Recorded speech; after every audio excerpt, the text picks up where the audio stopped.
Chronos. Chronos, dieu grec, translittéré en français Chronos en C-H-R-O-N-O-S, à ne pas confondre avec l'autre Chronos qu'on translittère en C-R-O-N-O-S ou en K-R, etc. Chronos, c'est la naissance du temps. Et c'est la naissance du non-destin, contrairement à ce que certains universitaires pas très aware racontent. C'est la naissance du non-destin. Chronos, c'est à 3 enfants qui sont très significatifs du rôle du temps de Chronos dans l'évolution humaine, dans les mondes spirituels et surtout quand on regarde, quand on considère la notion de destinée, de grâce, de destin, etc., de prédestination. Chronos a 3 enfants. De mémoire, chaos, donc au contraire l'incréé ou le bouillonnement qui va précéder la formation du visible, éther, qui est l'équivalent informationnel ou spirituel du bouillonnement matériel, c'est-à-dire qui est informe et au stade juste entre l'incréé et le créé. Et le dernier, c'est Eros, l'amour. Eros, l'amour, en tout cas le désir, et la génération ou la régénération en quelque sorte. Et vous voyez que là, on a un tridyname extrêmement intéressant de nouveau. Extrêmement intéressant parce que si Chronos est le maître du temps, ce qu'en réalité il n'est pas, il est le maître d'un temps. C'est pour ça qu'il donne une dimension à des choses qui n'en avaient pas avant lui. Il donne la dimension à la matière, puisque bien entendu le temps est lié à la variation des états de la matière. D'où Chaos, un de ses enfants qui s'appelle Chaos, qui est l'incréé, que l'on retrouve quelque part dans le tohu-bohu hébraïque, mais qui bien plus, quelque part, va être ce moment quantique très précis où, en se manifestant, le Dieu réel ou le Dieu archonte va créer la dimension, créer la densité, créer la masse, etc. Éther, l'énergie spirituelle, si l'on veut, à la limite de l'incréé et du créé, parce que tout comme Chaos, il est à la frontière de l'indifférent ou du général et du différencié de l'individué. N'oublions pas que Chaos est la materia prima de la création organisée qui va suivre, qui va découler. Éther est la materia prima de la création spirituelle qui va arriver par la suite. Donc, nous avons là, sous l'égide de Chronos, la naissance du désir qui donc va mettre en mouvement Chaos, va mettre en mouvement Éther, et cette génération, c'est bien sûr Eros. La pensée néoplatonicienne et chez les gnostiques, tant chrétiens que païens finalement, des années, des 3 ou 4 premiers siècles, Chronos n'est qu'un des aspects du temps, je le rappelle, hérité des Grecs qui en avaient également 2 autres, qui ont été donc transférés dans la pensée des premiers philosophes chrétiens et des derniers philosophes néoplatoniciens. Ces 2 autres sont Aion et Kairos. Si on n'a pas en tête la définition, l'ontologie de ces 3 aspects du temps, ou de ces 3 temps qui travaillent ensemble mais de façon différente, il nous manque quelque chose pour comprendre la progression initiatique et ou sacramentelle dans notre vie spirituelle, et même dans une certaine mesure pour comprendre comment finalement on appréhende la destinée, comment on appréhende la prédestination, comment on appréhende la grâce, pour bien évidemment de grâce éviter de parler de karma, c'est insupportable. Ces notions existaient chez nous bien avant qu'elles fussent exportées par les Baba Cool et les New Age, exportés de leur pays d'origine.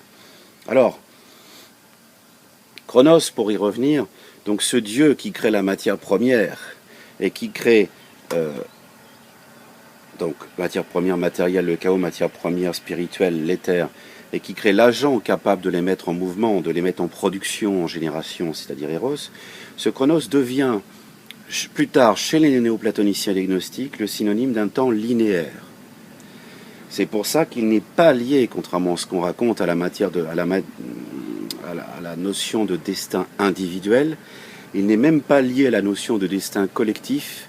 Il est né à la notion de fatalité, de fatum, on dirait chez les latins, c'est-à-dire de l'aspect totalement inéluctable de la dégradation de l'information en énergie et en matière, et de la dégradation de la matière et de l'énergie en information. Bref, Chronos est le passeur de monde. Mais, du coup, comme il est créateur, destructeur, recycleur de matières premières, nous n'avons pas de Chronos si nous sommes consacrés, initiés ou désignés par la grâce. Nous ne savons pas ce qu'est Chronos. Chronos, c'est le temps qui finalement a peut-être une origine ou pas, mais dont la direction est incertaine, en tout cas elle n'est pas porteuse de sens.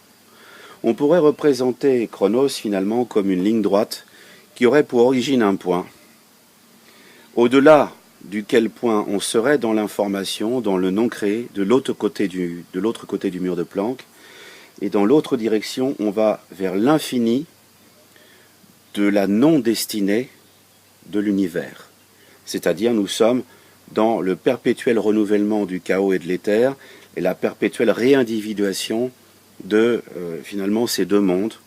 Donc, nous ne sommes pas dans le particulier et en tout cas, Chronos n'a absolument aucun sens. Ceux qu'à l'époque de Marcion jusqu'à Valentin, on appelait les hyliques, les hyliques de hylé, la matière corrompue, ou le fumier, ou la tourbe, ou la matière brute, etc. en grec, hylé ou houlé.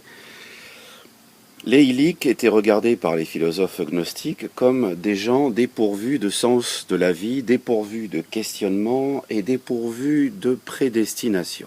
C'est-à-dire que les hyliques naissaient sans avoir la moindre conscience de devoir essayer de comprendre leur destin, de maîtriser, si ce n'est le déroulement de leur vie, mais si ce n'est avoir une relative maîtrise du sens de ce que pouvait représenter cette vie.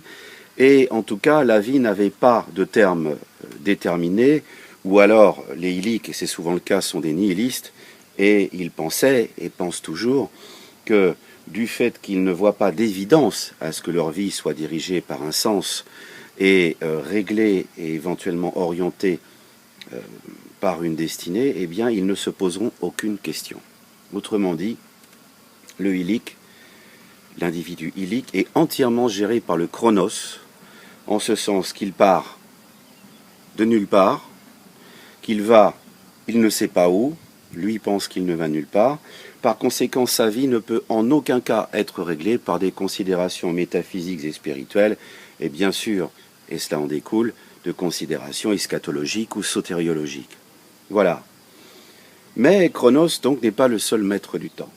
Un autre maître du temps très important, et qui est à la fois un être, un endroit, un temps, c'est un temps, espace, c'est un concept de monde, c'est un holon, c'est Aion.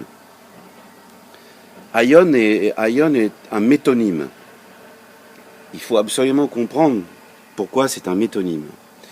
Parce que Aion peut tout aussi bien désigner un espace-temps, un monde, un cycle ou un ensemble de cycles du temps, un endroit précis, un endroit imaginaire, une idée pure, une divinité, un daimon ou la divinité. Autrement dit, la notion la plus proche, moderne, la plus proche de l'Aion, on peut la trouver de deux façons, soit grâce au holon d'Arthur Koestler, à la holarchie, mais on peut aussi trouver Aion quelque part dans le regard que les grands astrophysiciens et physiciens et mathématiciens modernes ont de dimensionnement de l'univers. Cet univers désormais en 11 dimensions selon les dernières hypothèses les plus récentes, mais aussi les plus complexes, cet univers en 11 dimensions, comprenant l'espace, le temps, la durée, plus d'autres dimensions plus abstraites qu'on ne comprend pas bien, et en tout cas, il y a un échange, une instabilité entre certaines variables qui de variables de temps deviennent des variables d'espace et réciproquement. Ce qui montre d'ailleurs, enfin ce qu'on déduit par ce modèle, c'est que le temps est, au cas où on n'aurait pas bien intégré, directement la distance qui sépare deux états de matière, de même que la matière est la réalité perceptible de deux époques qui provoquent sa transformation. La tension entre deux époques qui provoque sa transformation. Cet univers à 11 dimensions, donc qui passe de l'information au matériel, du matériel à l'information, qui est un fruit permanent d'entropie, qui est le fruit permanent d'une entropie réciproque. Pour ce qui est, par exemple, des chrétiens particulièrement, Aion, le Dieu négatif, Abraxas ou Abrasax, ou Théos, ce Dieu négatif est l'Aion suprême. Mais Abba, qui est une première fractale, ou plutôt une première hypostase à l'égalité avec Barbelo, qui est la déclinaison d'Isis, Abba le père, Barbelo la mère, sont des Aion, sont des éons. Logos, Melchizedek, Logos Christos, Melchizedek, Yadalbaoth, le premier archonte, quand on l'appelle comme ça, sont des Aion, et ainsi de suite. Ils ne sont même pas évidents à hiérarchiser si on voulait créer une pyramide ou si on voulait créer des strates différentes en disant voilà le plus important du moins important. Le prologue de l'évangile de Jean rappelle au commencement était Logos, et Logos était tourné vers Théos, et Logos était Théos. On comprend bien qu'il n'y a pas de succession chronologique là-dedans. Nous sommes typiquement dans un temps Aion, un temps circulaire, un temps, on va dire, d'entropie circulaire ou d'entropie hélicoïdale. Très surprenant d'entendre dans un texte chrétien et parmi les plus extraordinaires, en tout cas pour le canon que les conciles ont permis que l'on retienne ce passage, au commencement était Logos. Logos n'est pas Dieu. En tout cas, il n'est pas le Dieu Père, il n'est pas le Dieu Abba. Il n'est pas le Dieu Théos négatif ou Abrasax ou Abraxas, le Dieu négatif. Logos, c'est bien entendu une espèce de synonyme ou plutôt d'emphasage, hein, une sorte de transcendance même du terme de Christ. C'est-à-dire qu'il est le Fils, mais il est dit dans l'évangile de Jean, le Fils, finalement, a précédé le Père. Et encore qu'il ne s'agisse pas de Abba, mais du Théos, du Père négatif. Bon, voilà, on est dans la complexité d'un Aion. On retrouve la complexité de cette notion d'Aion, par exemple, dans ces expériences de physique fondamentale qui sont faites avec des appareils aux dimensions et au coût démentiel que sont les cyclotrons, quand on en arrive à faire apparaître une particule qui n'a pas encore disparu. Bon, voilà, là on est dans un temps Aion. On s'aperçoit que le temps fonctionne de façon hélicoïdale. Alors, Logos, Christos, Théos sont des Aions, comme Pistis Sophia, comme Saint Jean, comme Michel Archange. Ce sont des éons, mais ce sont aussi des endroits. C'est-à-dire que dans le processus de résurrection, chez les premiers chrétiens, on va dans un Aion de destination, éon que Valentin détermine au nombre de 13. Pour chacun d'entre nous, il y a à notre mort un Aion de destination.